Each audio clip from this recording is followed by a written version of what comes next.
Төлөйдөгү Алексей Спиридонович Бродников атынан артык народ айымтын жетін саңа Коворкин қоғығыр бастығы мұннақ скайп нүңі ұтылынна.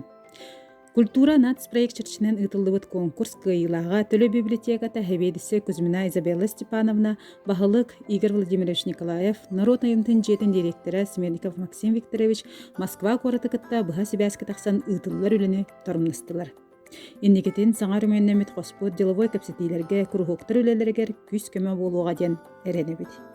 Мы из Червчинского района, Телецкий наслег, победители этого конкурса. В связи с этим поздравляю всех наших коллег, которые победили и участвуют в этом конкурсе.